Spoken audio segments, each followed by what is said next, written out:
when everything is out of order, go back to this. Because this is the centering exercise of if your marriage is in chaos, your kids are in chaos, your relationship with Christ is in chaos, go back to this.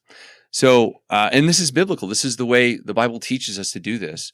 Vanessa does probably a better job explaining it. Well, let me just say it this way. Anything that you put before your spouse, other than God, is going to create opportunities for resentment, anger, and tension to build. Every single individual has a story to tell, and they're great stories that need to be heard. I want every listener to know they have the ability to change the world.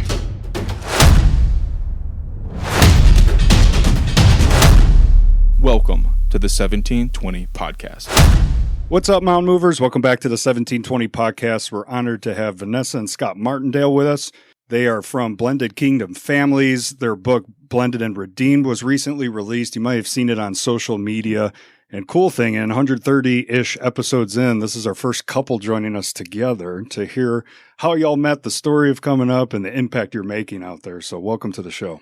Thank you for having us. It's great to be here. Thank you so much. Yeah, so we normally do the elevator pitch, just say, hey, tell me who you are. But with both of you sitting there, I don't know how to swing it. So let's just say y'all figure that out. Who are the Martindales? And then y'all can go back and forth there. The best way to do it is to let her do it. Okay. Less room for correcting me. Let's go. Okay, So touche. Vanessa, tell us who the Martindales are. Yeah, so why don't you tell them who are a little bit of our background, and then I'll tell our story. Perfect. Well, first, it's great to be here. A little bit about us. I'm a therapist, have been for 17 years. I am the owner and founder of Seven Therapy in Colleyville, Texas, which is a very, very unique counseling environment. We love to help not only teens, marriages, couples, individuals, all the way around. And together and I'll let Vanessa take it from here. Yeah, well, together we have a nonprofit ministry called Blended Kingdom Families, which we talked about earlier. And the mission behind this ministry is to help break the generational cycle of divorce by equipping marriages and uniting blended families with the truth of God's word. And our vision is that every blended family would have a church home or group community to receive support both spiritually and physically. And so, that's a little bit of what we do there. But we also have 4 sons, so we are testosterone home. And I've never heard that. That's good. I've never heard that either. Yes. Well, and we're a blended family of 6. So I was previously married. That ended in divorce, and I have a 17-year-old son from that marriage. And then together, Scott and I have an 8, 7, and 6-year-old. And then we have 3 golden retrievers and 1 German Shepherd puppy, 2 guinea pigs, a lizard, 2 blue death feigning beetles, and a fish. So we have a mini zoo. Okay. We don't know if the fish is still alive yet. I mean, there's a good chance that I fed him this morning. Oh, then they're alive. Yeah. Oh my god. We're going to go straight in the ditch. You probably have a ditch. So we have 2 guinea pigs. Ditches. One will not let us touch them if our life depend on it. The other one is for all the scratches. Do you have like the one with the big fur? The hair, yes. So we have the one with the hair that it's hilarious. It's crazy. That's Hammy. And then we have Hammy? Hammy. Okay. And then we have Skittle, which is a orangish, reddish, short-haired one. And they don't like us to touch them, but we grab them and play with them. We've often talked about rehoming. So if there's anybody or you guys that maybe need 2 additional guinea pigs, because our youngest Case, who's 6, he always wants more animals. And now we've gotten to the point where like, okay, if we get something else, we have to remove one of them. One in, one out. So, yeah, it's 1 in, 1 out here. So, I think, what was the last one? They wanted the big rabbit. Oh, a Flemish. A Flemish rabbit. A Flemish bunny. Bunny. Like, they're like this big. I mean, yeah. So, man, I got a lot of ditches here. I don't know which one of them we're going to go to. The over-animalization of your home stresses me out so much. Yeah, it stresses me out. So, but yeah, no, it's a lot of fun. I'm assuming all the animals are male also. We have actually, all the dogs are girls except for 1. Yeah. Oh, man. So yeah, we have 1 dog. I live in Fort North Dallas. You can guess what it is. It's a golden doodle. Yep, you nailed it. And I don't know why everybody has one of those. Everybody, right? But my wife Ashley had to pressure me into getting it, and finally we have it. And I won't admit that I actually like the dog. I'll only say I hate it less than I used to hate it. That's as best as I've been willing to commit to thus far. But yeah, all the stuff and the feeding and all of it is a lot. Well, I'll tell you a good story. So 2 days ago, we've you decarpet your house when you get a puppy. So you take all the carpets up, you roll them up, or you do your thing. So 2 days ago, we said, our youngest German Shepherd is, almost, was it close to a year? He's getting there. 6 months. 6 months. But hadn't had any accidents in a while. So we said, hey, let's put down a carpet. We're ready. We're ready for a carpet. The carpet lasted less than 12 hours. Yeah, right. And there was, stuff. So we're no carpets now. Again. I patch our carpet because my dog eats flat surfaces out of the carpet. Yeah. One day there's just a 3-inch hole in the center of the room. You're like, what? How does that happen? There's no gophers down there. Yeah. I promise. Man. Okay. That is a legit ditch. I'm going to see if I can pull us back out for just a second. When you ran through, I think it was probably your mission statement for blended families. There were a few things in there, but I couldn't. It was going so fast. So hit me with it again, and I'm gonna weave us back into it. But what's the mission there? It's so blended kingdom families exist to break the generational cycle of divorce, equip marriages, and unite blended families with the truth of God's word. Generational cycle of divorce. That's the part I wanted to go back to. Say more about that. What does that mean? How does that end up in y'all's mission statement, et cetera? Yeah. So we serve an audience where a lot of blended families have been formed out of the trauma of divorce. Many of them maybe a spouse that has passed away, or a lot of people who had children in a previous relationship, never married, but now they're beginning to blend their family. So a lot of times it's even first marriages, but they've had children in previous relationships before.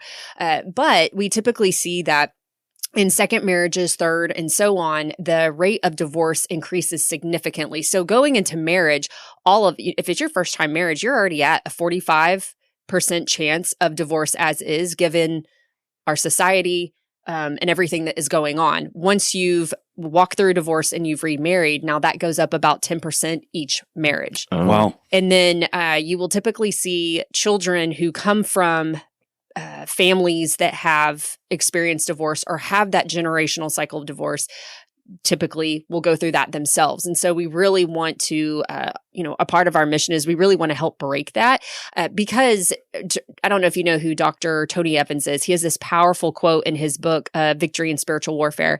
And he says, whoever controls the family controls the future. And we live in a society where divorce is very much an option. And being marriage therapists, we see that and how much it affects the children and then how it affects the next generation and the next generation. And so being able to, fight that and combat that and really reach the next generation and show them what a godly, healthy marriage is, we believe that we can help, build society back up, change the narrative, and build strong, healthy families. Yes. Okay. Well, what I love about doing the research and seeing some of those staggering statistics they have on y'all's website and in the book, the website kind of paves out like you filled a need that really wasn't there. So talk through that with what church you were attending to. You don't have to name it or anything like that, but like you're looking around, you're like, I don't see the ministry that we need in our marriage right now. And that kind of forges your mission. Yes. So we found ourselves we call it our fire season or wilderness season, so to speak, about 6 years ago. And we had reached out to the local church, and it's a mega church. You would know the name if I mentioned it, but it was in our backyard, and reached out for biblically based resources for step families. And there wasn't anything available. And even looking online, there just wasn't much there for what we were needing in that season. After the Lord walked us through that season and really performed a miracle in that lawsuit and in our co-parenting relationship with my ex-spouse and his wife, he then called me into full-time ministry to help families just like ours and produce those resources. Ministry was never on our radar. By nature, I'm a registered nurse. And so it was very much I'm going to take you out of the nursing and the physical and put you in nursing and the spiritual with these families. And so it was something that really took us by surprise. Scott kind of came on board. I presented this really vision that the Lord had given me in the car one day. And I walked into his office and I said, hey, I was like, the Lord spoke to me in the car, which isn't a new thing to Scott because just always in conversation with the Lord. And I was like, I think we're supposed to start a blended family ministry. And he was like, I'm going to need you to go into your prayer closet and pray about that and ask him about that. I was like, sure. So went in, got confirmation. And a year later, we launched the ministry. And 3 years later, here we are. And we absolutely love what we get to do. And yeah. Why? One of the things you said a moment ago was that there weren't a lot of biblically biblical-based resources for the parenting and stepchildren. I'm paraphrasing and screwing it up a little bit, but I latched onto that because the question I was thinking is why? Like, why have we not equipped those families thus far? Is there? Well, I don't need to postulate why. Why is that a deficiency? Yeah, well, this is going to get real deep real quick. I'm here for it. Let's go. So the bigger reason is the church has vacated this space. And we know that, hey, we want the church in every space. But largely with blended families, this is coming on the heels of divorce. Where does the church stand on that? And where does the church address and minister in this area? We are lucky enough, all of us, we live in the DFW Metroplex. We have a lot of great churches, and they're big churches, and they have a lot of resources. And even though those resources exist, churches, by and large, have said, divorce, we just don't want to touch it. Wow.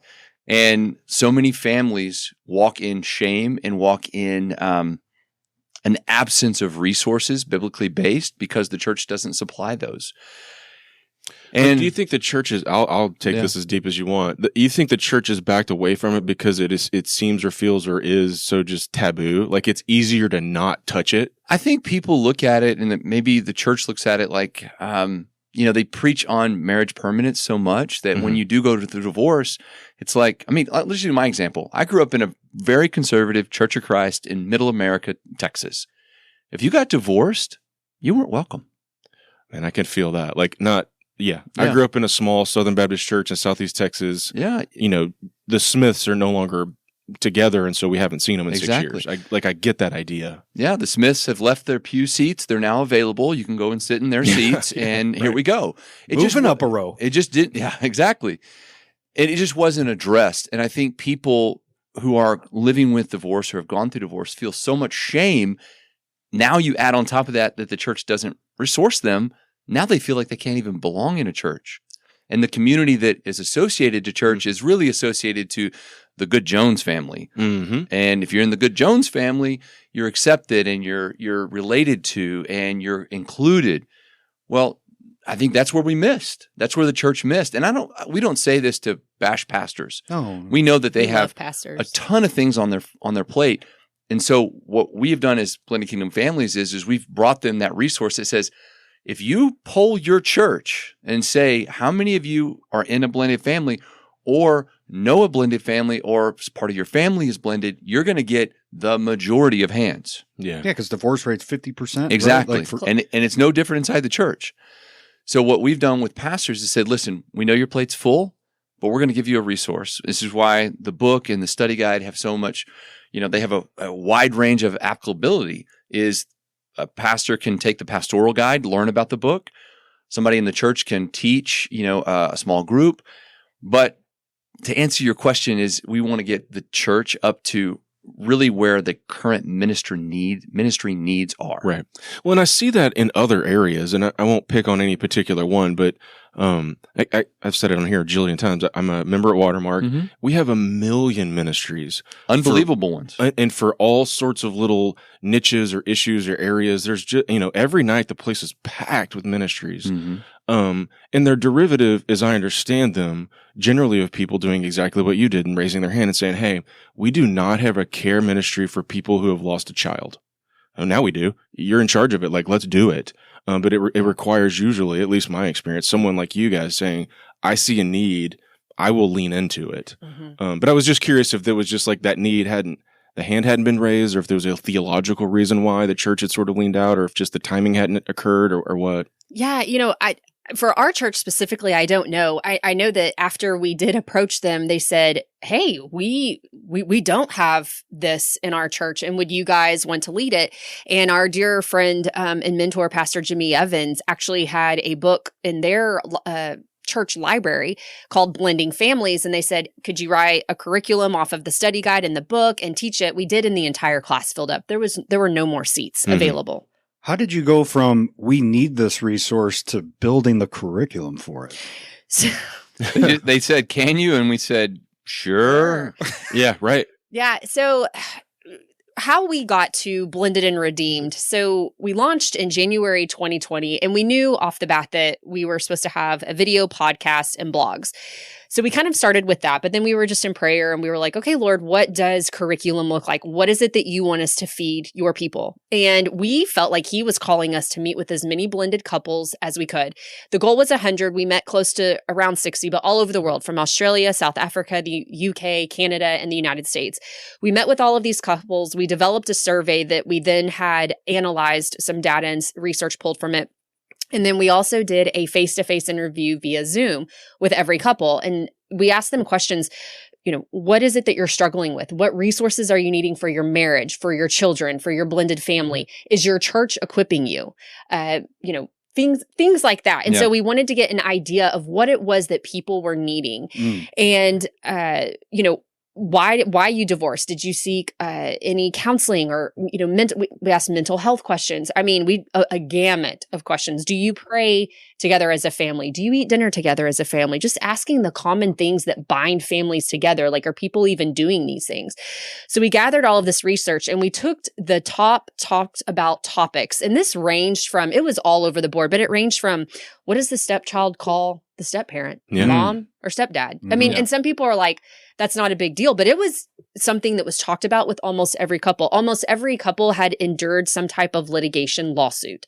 So that was very, very big. Other things were step-parent, stepchild dynamics, disciplining, how to do that. And so, whenever we sat down with all of this information, we then just prayed about what that was going to look like as we developed the curriculum. And that's why we call it the go-to field guide for the modern step family. We hit on a lot of little topics. So there's a little bit shared in all of these different areas.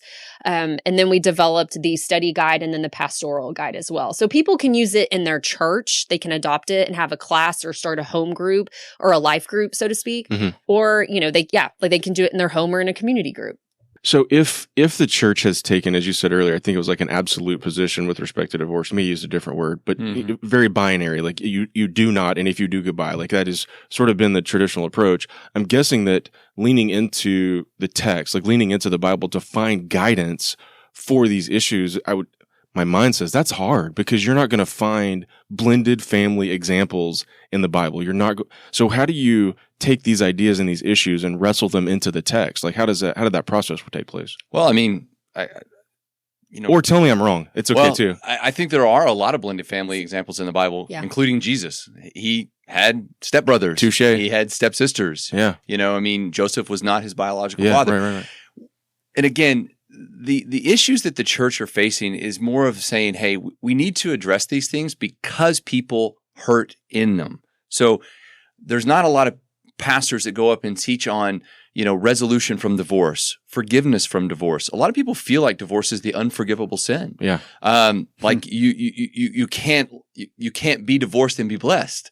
It's like Jesus didn't come to save us. There's a lot of things that the church just doesn't talk about, which really makes blended families not come there. Yeah. Yeah, I think the whole heart behind the mission of the ministry is we want people to be able to run to the church and not away from it. Yes. And I think if we're not teaching on what biblical divorce is, what the Bible says about remarriage. I mean, those are hard topics to talk about. And we asked a pastor one time, why do you think it is that pastors do not talk about this? And he said, to be honest, it's pastoral laziness and theological sloppiness. Nobody wants to talk about it. And I think that if we did talk about it more, you would see more marriages that are ending in irreconcilable differences saved, and those that are actually experiencing abuse and experiencing adultery being saved as well. And so I think that, in order to create a solution or to help these families, we have to talk about it. We have to bring it out of the dark. We have to bring it into the light. And always point it back to the Word of God. But I think that if more churches can provide resources for these families, I think that you would see just more revival, more family revival, more marriage revival. Yeah, I'll give you one last example. Yeah, this is the one that stuck with me the most. Is I attend a church that celebrates prison ministry, and I think it's great. Yeah. And we were watching a video in church, and these prisoners were being baptized. And the whole entire congregation stood to their feet and clapped. Yeah. Which they should. These are prisoners who've committed all sorts of crimes, call it sin, and we are celebrating their victory Yeah. victory in Jesus. Yeah, right. If we can celebrate them, then we can celebrate a couple who's gone through the tragedy of divorce and who are trying everything they can to live their marriage for Jesus. If we can celebrate those prisoners, we can celebrate that family. Oh yeah, 100% agree with that. Mhm. 100% agree with that. I'm kind of like dumbfounded by that because like celebrate recovery, for example, that's a prominent deal. I've been through that at some form or fashion in the past. And without knowing that you can show up to that mountain of shame that you talked about earlier, if I'm now isolated from the place that I considered a safe haven, I'm never going back again. No. Yeah. And that mountain just got tall as Everest. Like it's insurmountable at that point. And I will say this, I know we've been talking about the problem, but we don't call it a problem. So we tell this story not to highlight the deficiencies in the church. We tell it to highlight the opportunities. Okay. We say to pastors, you have an opportunity to save people. You have an opportunity to change generations, because when we look at the statistics and we look at the divorce rate of blended families, we say, we know divorce is bad for families. We know this. We're for marriage permanence. That's why we teach on marriage as much as we teach on blended families. So we're telling pastors, don't miss an opportunity to affect the next 10 generations by not ministering to these folks. It's a tremendous opportunity. Well, and I think the opportunity starts with, if you're doing a sermon on marriage, incorporate those who have been divorced or those who are remarried. And again, we don't hold anybody, our ministry gets attacked so many times because they're like, you're promoting remarriage. No, we are promoting marriage permanence. How you got to this point, that's between, you and the Lord and your spouse. But when people are coming to us and they're saying, hey, I've sinned, it didn't work out, here we are now, can you help us? And we want to help people, one, establish a relationship with the Lord and let that be their firm foundation. But we are not there to judge them by what they went through. We want to help them do a marriage God's way so that their children don't have to experience that again, or their children's children. And thinking about the children who are in church on Sundays, that are there every other Wednesday, who can't be there because they didn't have, that's not their choice. And so I think a lot of youth ministries too, they may not even realize that. You have kids coming one week, but they're not there the next, and then they're the next, and then they're next. And so we've got to also think about them and what they're experiencing and how that is going to be carried into their future relationships. And Scott says it all the time. Nobody teaches you how to be married. That example is given to you by your parents. And if you come from dysfunction, which we both did, we've got to create resources not only for the marriage, but for these kids and college kids and teenagers, for how to live life God's way and have healthy marriage or relationships and marriages. Yeah. I've ran into that specifically on youth ministry, but we break off into groups and I get 15 to 20 eighth grade boys. Mm-hmm. And just trying to come up with an exercise. One thing was like chores, like, hey, what can you do for your parents that, you know where I'm going with this. What can you do for your parents that would make them smile this week? First hand up. My mom's dead. I don't live with my parents. There was like 4 or 5 hands and I'm like, oh, this is a train wreck. I'm so sorry. I've had to reword that to who you live with, parent or guardian, because that's what's been astonishing and humbling for me. Like how many kiddos are going through that? It's commonplace. You bring up something and I just want to, I've never said this, so I want to say it the right way. But the problem you just highlighted, comparative to the problem that we all talk about all the time, which is, okay, what do you identify as? I want to bring this back and say there are many more kids who are dealing with the fact of, I live here, I live there, I don't know how to identify where my family is. That's a bigger problem than anything that we're talking about now. It affects more kids, and you're right, youth ministry, huge, huge impact on delivering those kids to the Word of God. I mean, they already see dysfunction. They've already been taught dysfunction. Who's going to reteach them? Who's going to re-reach them? Yeah. Okay, so I'm going to try to zoom us back because I think something that you said just a moment ago, Vanessa, was the idea of you learn what it's like to be in a marriage from your parents, something to that effect. I'm a horrible paraphraser today, but the gist of it was that, which leads me to think that you guys have a story, maybe together, maybe independently, I don't know how we talk through it, that leads to y'all's marriage. So I don't know. I'll just sort of generally say, tell me that story that gets you guys together. There's something in there. I don't know what it is yet. Yeah. So, Scott and I both come from blended families. So we've pretty much been blended our entire lives. I actually don't know my biological father. My mom was married 3 times. So my stepdad is my dad. They've actually been married for 30 years now. So I have a biological half sister with my biological father. It's Harry. But I also have a stepsister from my stepdad. And Scott, he was the Hours kid in his blended family. So dad was married previously. Mom was married previously. They got married and had Scott. And so coming from 2 families that battled with addiction, abuse, sexual abuse, and I had gone through a divorce, which my whole life I fought to not be like my mom. A single mom, worked tirelessly all of the time, was in abusive relationships. And I just remember growing up and being like, I just want to be married and I just want to be a mom. And I just remember just being like, I don't want to be a statistic and I don't want to be like that. I love my mom. She's an amazing woman of God, but I didn't want that to be my story. And it became my story. Yeah. And when Scott and I got together, I will never forget, we were actually in the car, I think on the way home from his dad's funeral. And this was actually before we got married. So his dad passed a couple of months before our wedding. And we just decided, we were like, this is not going to be our, the generational curses stop with us. And so we just made that agreement. And, we've been married almost 10 years and the Lord he's brought us out of some seasons that without him and his grace, there's no way, just no way.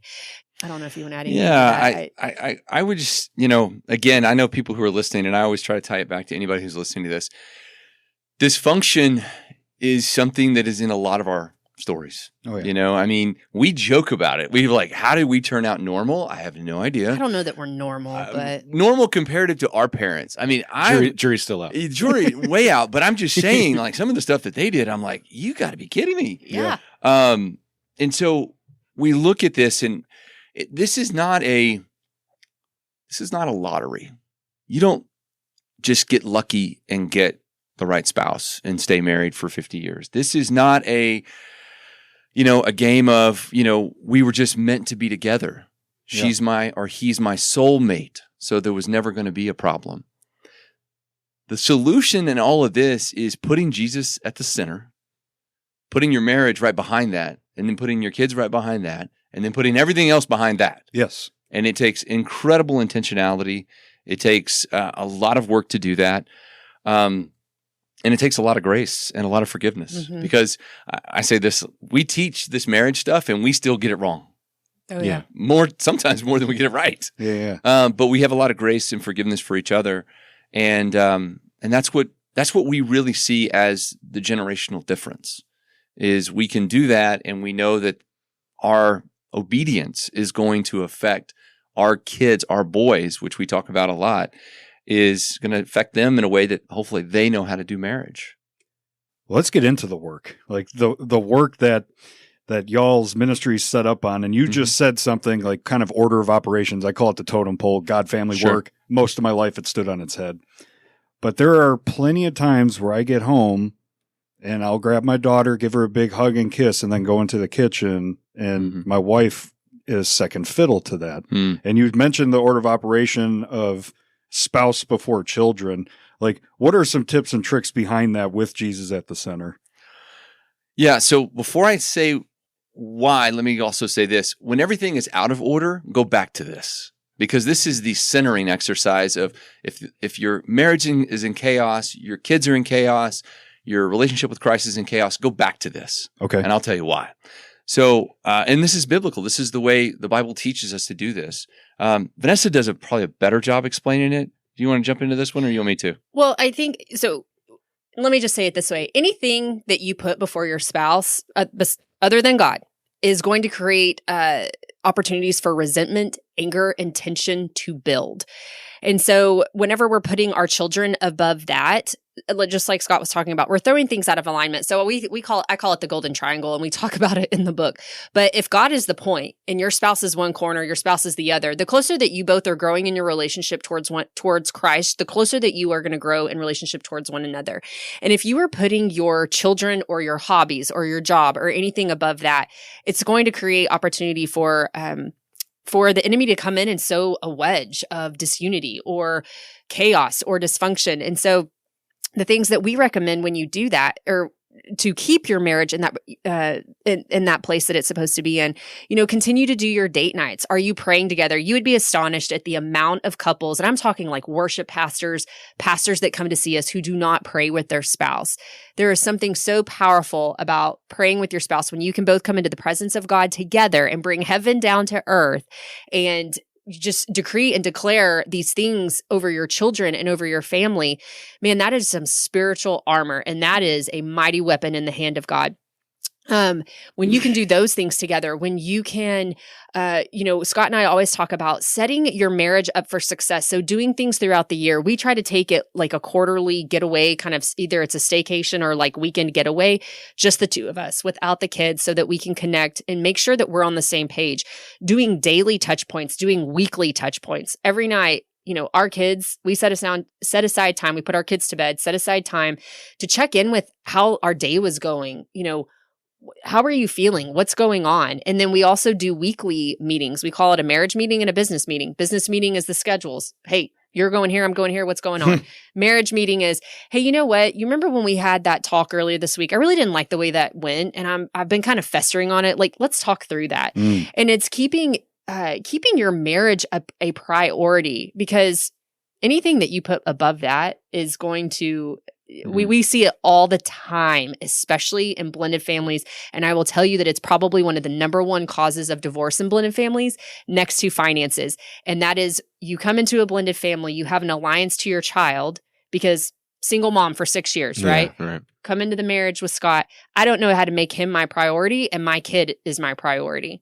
And that is going to build some major tension. We see it all the time. So then it's the child's needs over the spouse's needs. It's, the child doesn't like the step parent, so they're siding with the child, and it just creates so much turmoil.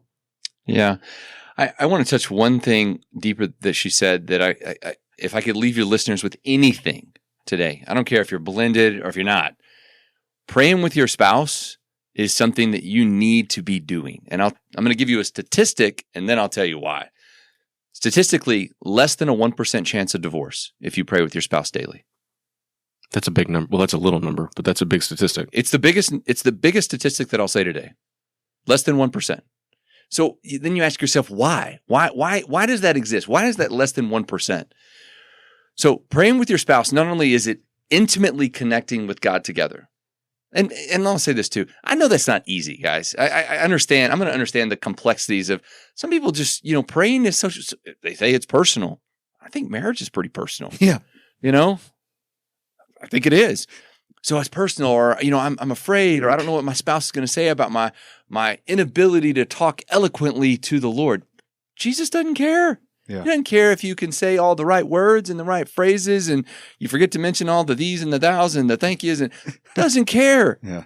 He looks at it and says, this is the couple that I've woven together, and I am so happy that they're coming to me together. So that's great.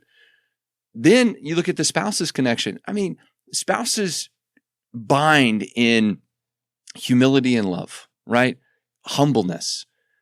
You're never going to be in a place where you're more humble unless you're talking to God, because you're saying, I need to speak to my Father. I need to speak to the person who is above me and I am below them. Show your spouse that example. Show your spouse that you can do that and you can humbly lead. But that is why praying together is so powerful. And again, I'm a marriage counselor, and I counsel. Every time I say this, every couple looks at me and goes, we don't do that. And I prescribe it to them.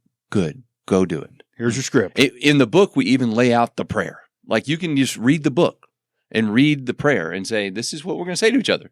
Yeah. Well, and I think going to scripture, I mean, it reminds us that God opposes the proud, but gives grace and favor to the humble. And so I think sometimes whenever that fear, the fear of doing that with your spouse is the enemy, and fear is what hinders us from the blessings of God. Ooh. And so I think the inability to want to do that together, and it can be pride. It can be, you know what? I'm too afraid, or maybe I'm too good, or I don't know how.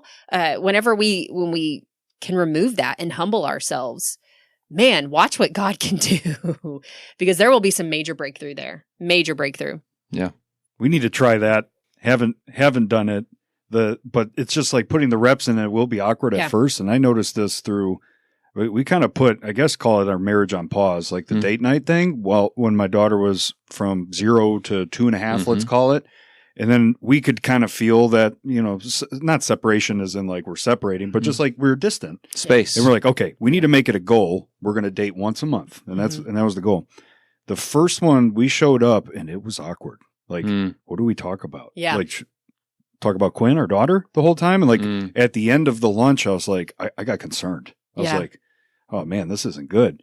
But then we kept putting the reps in on those monthly date nights, and it was rekindled. Yeah. But initially, it's probably similar to the prayer deal where like, it might be awkward. Yeah. But just put the reps in. Put the reps in. And we always, in the book, we talk about the Lord's Prayer and inserting your spouse's name. Yeah. We understand that it can be awkward. But let me tell you what's more awkward is the awkwardness of talking through separation of your estate. Yeah. Yeah. What's more awkward is when you say, I'd really like to have my kids at this date. And I'm not kidding you. This is reality. This is where you end up. And we're just giving you a blueprint to say, hey, listen, God designed marriage. And I've said this so many times. God designed marriage, and it is absolutely perfect. The only problem is us. Mm-hmm. That's the only problem that exists in marriage. There would be no divorce if not for us, because he designed it perfectly. And he said, keep me at the center. Couples, I join you together. Come to me together. It's a blueprint. Well, right? it's Matthew 6:22. It says, seek first the kingdom of God, or is it 6:33? Seek first the kingdom of God and his righteousness, and all of that will be given unto you. And so whenever you can do that in your personal relationship and in your marriage, man, that's just going to bleed out into your family. It's going to bleed out into your children.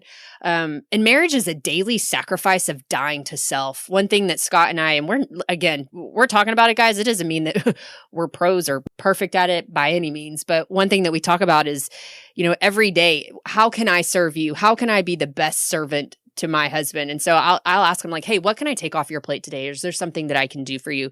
Start there. Talking about praying, we take turns. We pray at, meals together. This morning, we were reading the book of Proverbs together.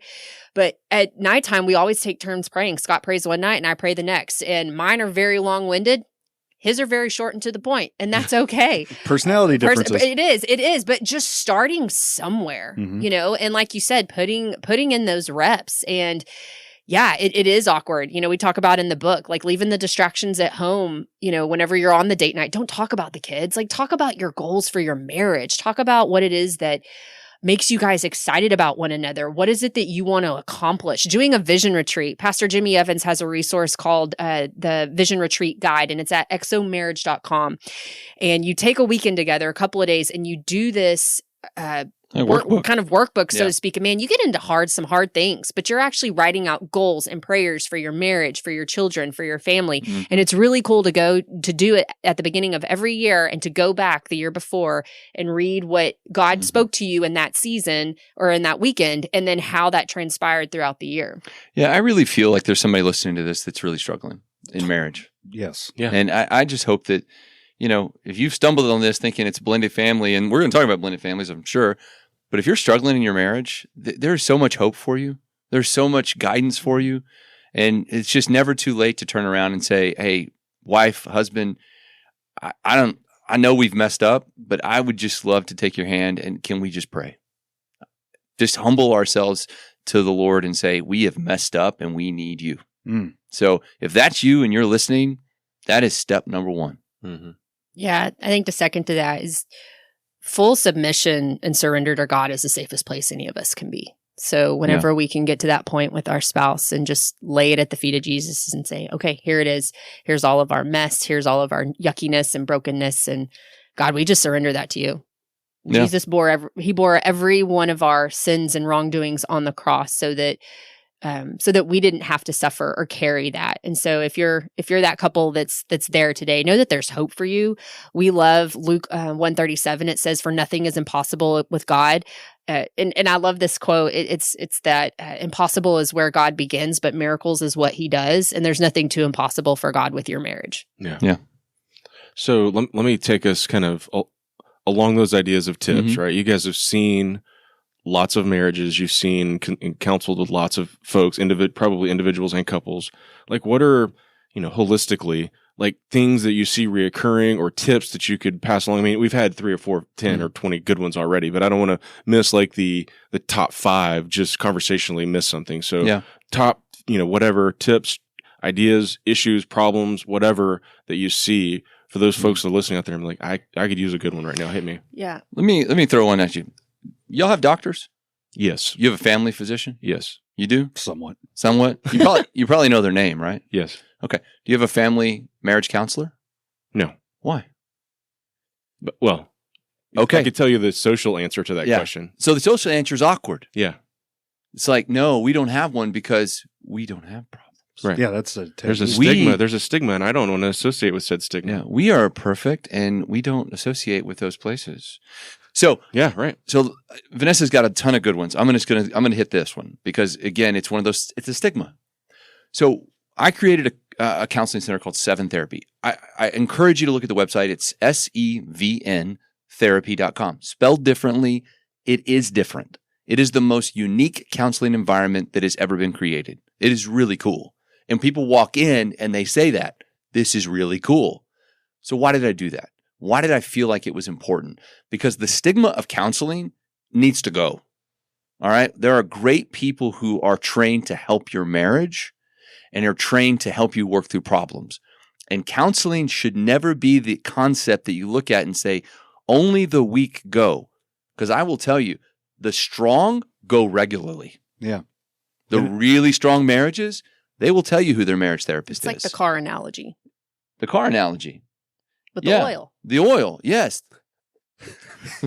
It's like to get on the wheel. I mean, I was on a track here, and Vanessa's like, no, there's a better track. No, you do. I was thinking it's like the car analogy was that I was thinking. The car analogy. Yeah. It's the oil change. You get your oil change. So let me throw this one out there. If you are wanting to keep your marriage strong, you find yourself a great biblical counselor and you say, let's get to know each other. Mm-hmm. So when problems come up, that we have a safe place to go and work through them.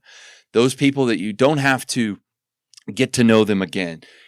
Vanessa and I, we have a marriage therapist that we don't go when everything's wrong. We can, but we go when everything's right because there are some things in our marriage that we just need to work through. There are some communication issues. There are things as we get older that we're like, hey, this is not quite working the same way, or hey, it worked 10 years ago, it doesn't work today. Get with a marriage therapist and make sure that you're going regularly because again, this is the most important relationship that God's knitted together on earth.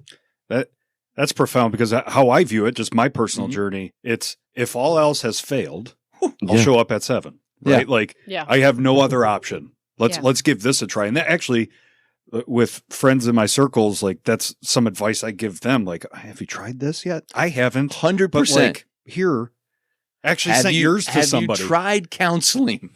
Yes.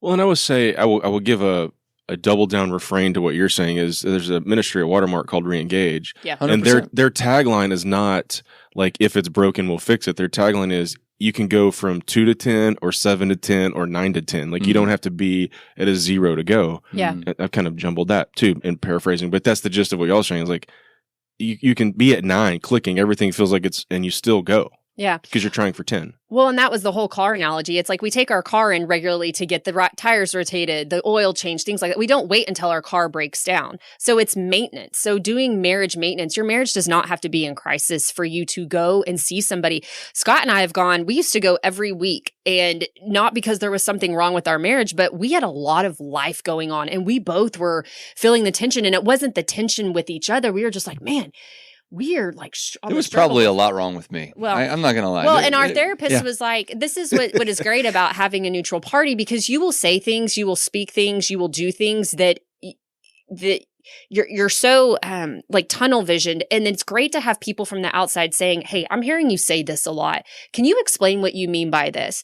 You're doing this. Hey, this isn't a normal response, because sometimes we can get so caught up into what we're doing that we're not even seeing what it's almost like disillusion, if that makes sense. Yeah. Or deception. So that's why we always say go for just the maintenance of it. There does not have to be anything wrong with your marriage to get counseling. Another piece of advice that I would give is make intimacy a priority. We see so many couples where it's just not, and that can be emotional intimacy, spiritual intimacy, even financial intimacy, or like financial intimacy. Are you sharing all of these things with your spouse? The praying together spiritually, going to church regularly. Are you in the Word? Emotionally connecting with your spouse. One of the top needs for men, it's honor and respect, but it's intimacy. For women, it's security and non-sexual affection. And so, men, are you loving and hugging and kissing, and then wives, are we making that opportunity to connect with our husbands on an intimate level a priority as well? And so that is something that is very important in marriage, and it can go both ways. Those needs are not just subject to just men and women. It can actually be reversed, but that is one thing that we see a lot with our couples. It's, are you praying together? We kind of go through all the different intimacy needs and talk through that. But I would say too is conflict resolution. People just don't know how to fight and how to resolve conflict well. And, if that's you and you're listening, you're like, please tell me how. One thing that Scott and I had to develop whenever we would experience that. And a lot of this is brought on by the way that you're brought up. Was it passive aggressiveness? Did you have screamers in your home? Like, what did that look like? Some of us get stonewalled and shut down. Some of us are emotional. We're criers. And so working through past trauma and triggers to understand how we can communicate and deal with conflict in a healthy way. One thing that Scott and I will do is if we have a disagreement, I'm like, hey, I love you and I trust you, but I need some time. And then whenever I have that time, we come back together, because he's one of the, no, we're going to solve it right now. And I'm like, you got to give me some space, or I'm going to say something that I don't want to say. And I don't want to hurt you. I don't want to throw. No. Yeah. No. Well, here comes a shoe. There's an overlay on top of that. You said something earlier that made me want to connect the dots here, is like, if you are from a house of screamers and you don't scream, you think, I'm crushing it. I'm doing so good, which doesn't necessarily mean you're doing good. Yeah. You're doing better than how you were modeled or taught, but it doesn't mean it's good or acceptable or healthy even. Yeah. Right. And so this idea of like what you learned isn't perhaps the right, or even if you're doing better doesn't mean it's right. You know, that starts to weave itself in all these areas too. Particularly around conflict resolution was the one that came to mind. Yeah. Well, and that's where a therapist can be like, hey, that's actually an unhealthy coping mechanism. Like, let's process through that and create some healthy things that you can do when those things arise. And then the last thing I would say is your time and energy. Your first ministry is your marriage and your family. So when you walk through the door, that is the most important thing after you've left a long day of work. And if you have nothing left to give your wife and your children, then you've given too much to other people in other places. Because when we say yes to a meeting or to going out to a dinner with friends or whatever that is, we're inadvertently saying no to something else. So what you're saying yes to that is pulling your emotional energy, mental energy, spiritual energy, energy, physical energy, then is going to pull from something else. And so I think that's something we have to be really cognizant of. We both were bad at this. We got into a habit of we were yes people. Yes, we can do it. Yes, yes, yes. And we got into seasons where we couldn't serve one another or our family well. And we had to start learning to pray and ask God. We asked at the beginning of every season, spring, summer, and fall, what do we need to pick up? What do we need to lay down? And not doing anything more than what the Lord tells us to do. And it's really safeguarded not only our marriage, but our family, because weekends and evenings are precious to us. That time is sacred to us. And we don't share that with anybody else, because you're not going to get that time back. Ashley and I had a conversation last night on the way home from Walgreens, I think as it was, about, and it wasn't probably healthy. She's listening and like, oh my gosh, right now. But it's like, we're talking about like letting go of things that are like stealing energy from us. Yeah. And I live in absolutes. So this is a bit of my own confession here. I live in absolutes. I'm either all in or all out. Mm-hmm. And so I was like, no, forget it. Like turn that off, switch. We're not doing this. Tell them no. We're, and just start like shucking off everything. And she just kind of looked at me like I was crazy because I was in that moment being like an on or off 100% or 0%ist in the moment. But the gist of what I'm trying to get at is like, yes, like we had that conversation last night about like letting go of all the things we've said yes to because we're people pleasers and we want everybody to be happy with us. And it's like sucking our energy away. Yeah. It's like a real thing for us right now. It's a real thing for everybody. And I encourage anybody who's listening to say no more. Just say no. Yeah. Can you do this? Superpower. Nope. Can you do that? Nope. I was reading an article the other day. I don't know if I shared it with you about this. Like it's a season of life thing where, and I don't know if this like ties back together to the marriage idea. We'll see if I can make it work. But the gist of it is like as I'm growing at work and as I'm getting more responsibility, like you kind of have to say yes to like demonstrate at work at least like I'm capable and competent. And then there becomes this moment where the script flips and your yes used to be your superpower because you could do it all and no has to become your superpower. You're like, I am capable of doing all those things, but I'm not. Yeah. I won't do those things. And it's hard. I mean, I feel like that's part of, throw it into the midlife crisis bucket of genericism there, but like that 40 to 45-year-old is when you start having to say, boy, I would have said yes, but now I will say no. Yeah. Absolutely. Absolutely. There's two things. I think what you tell yourself in the driveway when you walk into the house, like forever I would say, I'm stressed, I'm out of gas. I'm stressed, I'm out of gas. Well, I'm going to manifest that to being stressed and out of gas. Yeah. I believe with prayer and reflection and sitting in that driveway and shaking it off and be like, I'm about to give them the best I got. Yep. And like, over time, it might feel artificial, but over time it takes ground. Yeah, and it takes some time. The other thing I do with my phone, like I think of this reflection piece. During this podcast, if my wife called, wouldn't answer it. Mm-hmm. When I'm with her, if y'all called, would I answer it? And it's like, the answer better be no. But so often in my life, it's if a client's calling or something, oh, it's cool, we're at dinner, I gotta take this. No, this is our time. Yeah. Put the phone up. I think one of the you say that the funny thing is, I think we both have this rule, but I don't care where I'm at. If my wife calls me, I'm telling everybody, I got to take a break. Got to take that phone call. Yeah, because that's the most important person to me. If she calls, I will drop heaven and earth to be like, I got to make sure that she's okay. Well, and how does that make you feel?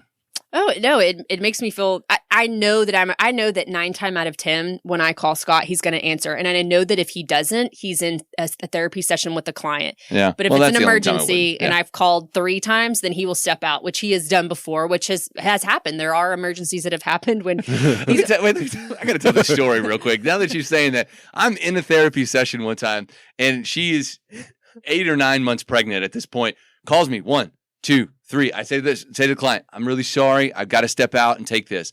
I answer the phone and it was something innocuous like, hey, do you remember where you put this? And I'm like, baby, you 3 called me. You 3 called me. You're 9 months pregnant.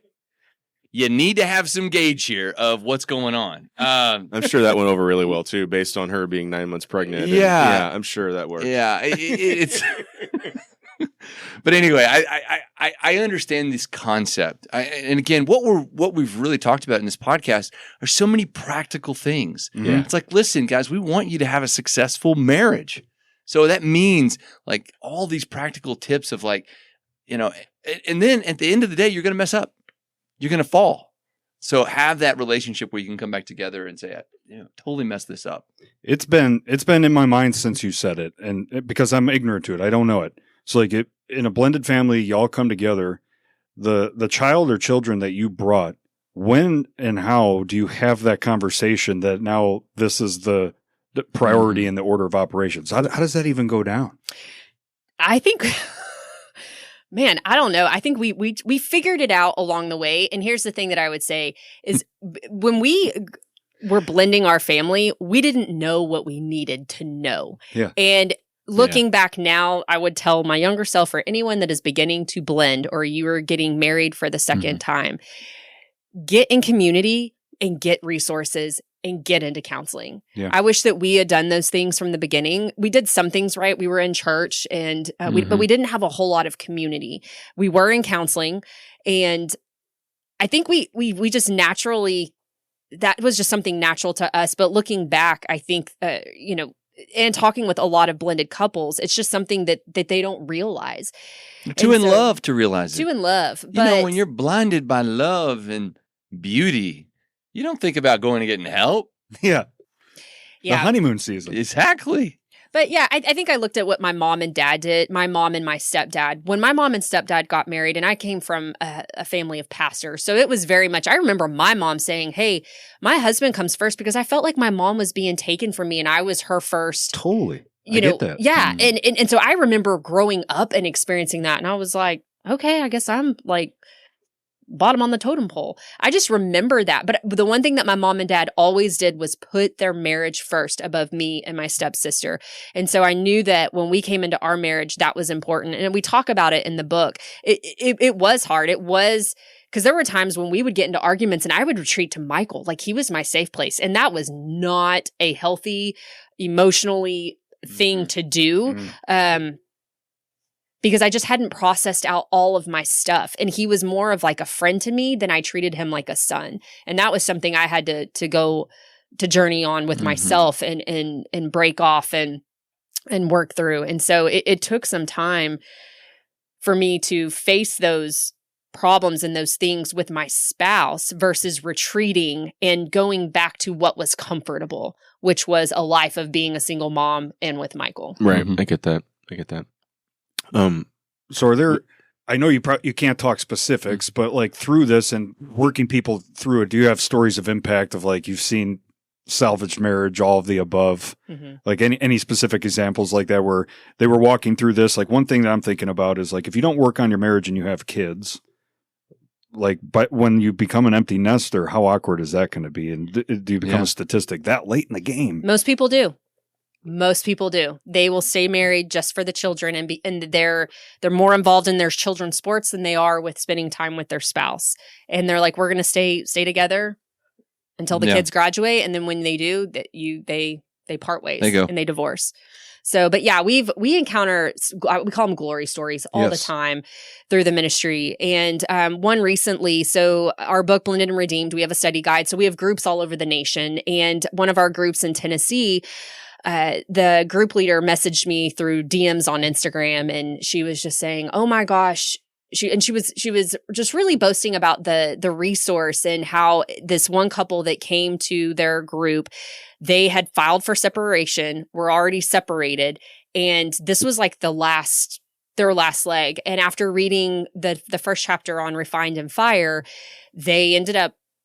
the story is they ended up moving back together, like they're not going to get a divorce. I mean, and she was just like, you guys are changing lives. And I had to stop her because I was like, no, you are. I said, we said yes to God to create the resource. You said yes to God to bring these people into your home and love on them. And I was like, the Holy Spirit did that. But by your yes and your obedience to do this family has now, there's been a marriage saved. There's been a family that's been saved. And so that's, a part of what we get to. We had a woman reach out one time. This one really, really hit me hard.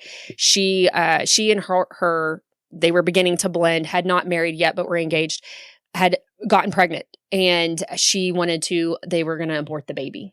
And so they DM'd us on social media and asked for prayer. So we were just praying and praying and praying. And she ended up keeping the baby. They ended up getting married. And when the baby was born, they sent us pictures and all of this. And so we just get to see just God's goodness all the time. I tell Scott, I'm like, every day is a front row seat to miracles. Because you just never know what you're going to get. We get a lot of people in crisis every day, every single day. And it's truly is an honor and just an entrustment from the Lord to be able to receive those people in their brokenness and in their hurting, and just be able to love on them. Yeah. That's what they need. They just need the love of Jesus, because it's not anything that we can do. It's all the work of the Holy Spirit. So, Okay, so tell us, do a little social promote here because you've said DMs a couple times, but Yeah. if there are listeners out there that want to grab a copy of the book, they want to reach out, they want to figure out what you guys are up to, they want to check out your website or whatever, give me a little social connect with us promote here. Yeah, so you can find everything on our website at blendedkingdomfamilies.com, and then every social media channel is Blended Kingdom Families. YouTube,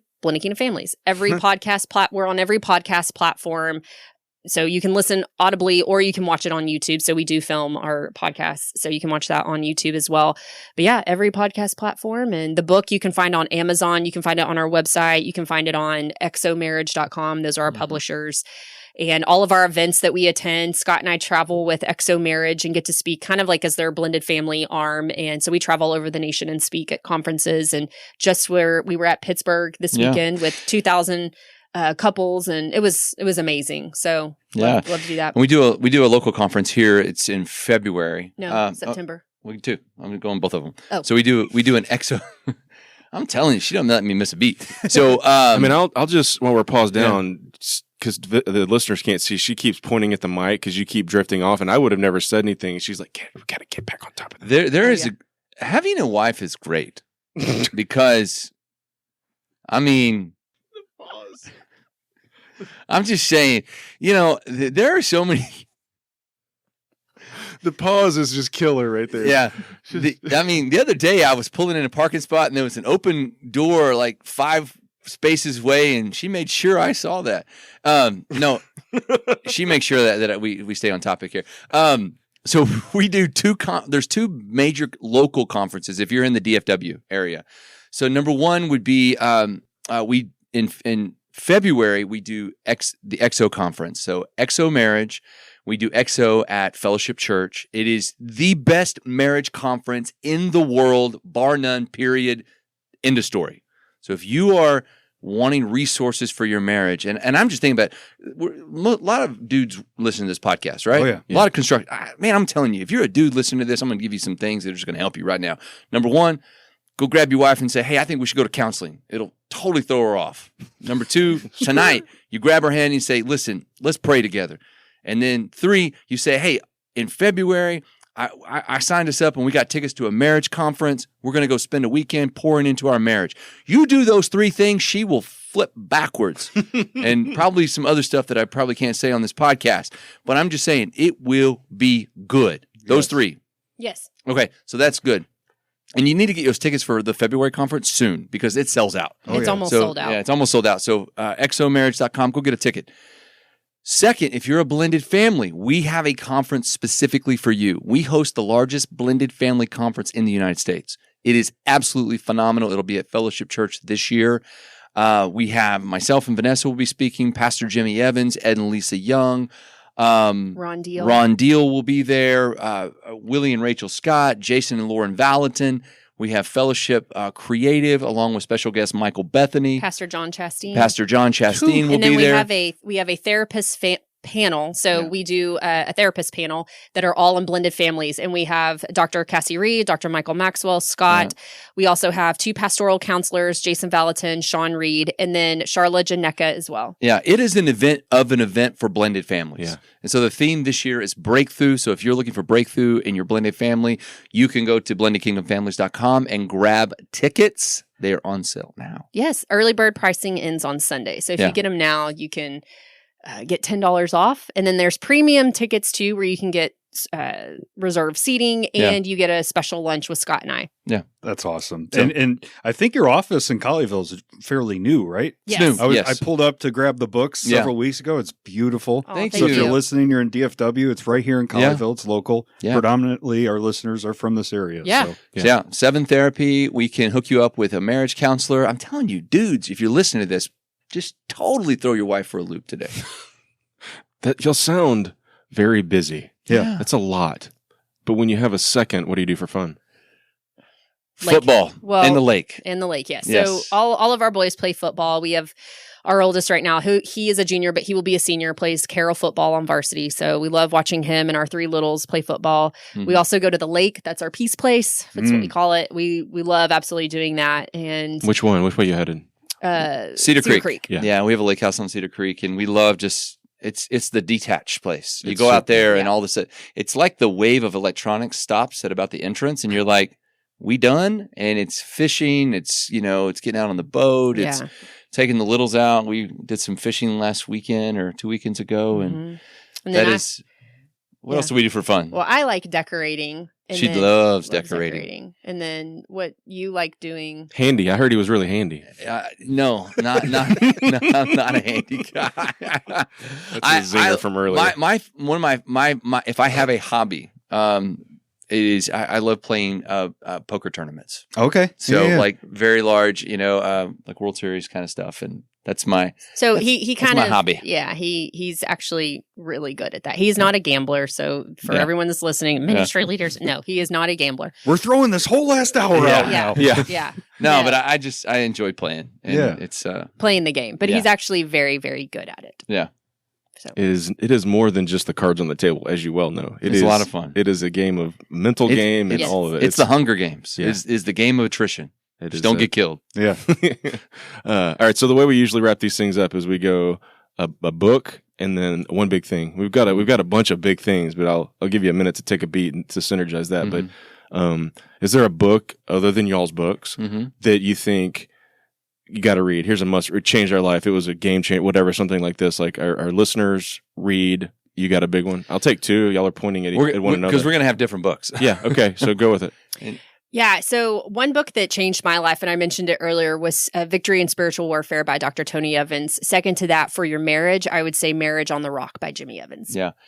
I would go with, she's still my author, but I'm going to go a different Jimmy book. The 4 Laws of Love, Jimmy Evans, or The Naked Marriage by Dave and Ashley Willis. These are both incredible books that you guys can do a study together and will literally change your world. Man, if you were looking for, and I think we all are, something to literally take home and make your marriage better, you got tons of it today. Yeah. So I'm remiss to ask what the one big thing is from both of you guys, but that's how we end. So I'll take 2, or y'all can collab this or whatever. But as we have a takeaway, what's the one big thing here? The thing that I would give you is this: you have to work your marriage in order for it to work for you. And for order it to be what you desire in your life. You don't get to 50, 60 years of marriage without putting the work in. Mm-hmm. So don't look at this like it will happen. It will not happen naturally. So don't think it will. Just like your kids won't raise themselves magically. You have to work at it. So if you want a great marriage, just put the effort in. It's not that hard, and it's much more enjoyable when you do. So, that's what my big thing I would take away. Yeah, I think I would just take away that, I think of the life verse of the ministry, which is, it's in Isaiah, and it's beauty for ashes. And I think that, anything that you've gone through, what the enemy meant for evil, God and his goodness and faithfulness can turn for good. So whether, you're having a hard season in your blended family, or maybe in your marriage, or maybe in your career or finances, whatever that is, just know that all things are possible with God, and that he can turn the mess, into something more beautiful than we ever thought could happen. So it's not easy, but he can do it. Yeah. Scott and Vanessa, thanks for the hour of your time and all the work that you guys are putting in. It's been just an absolute privilege to chat with you guys. So thanks for hanging out with us. It's been awesome. Thank you for having us. Yeah.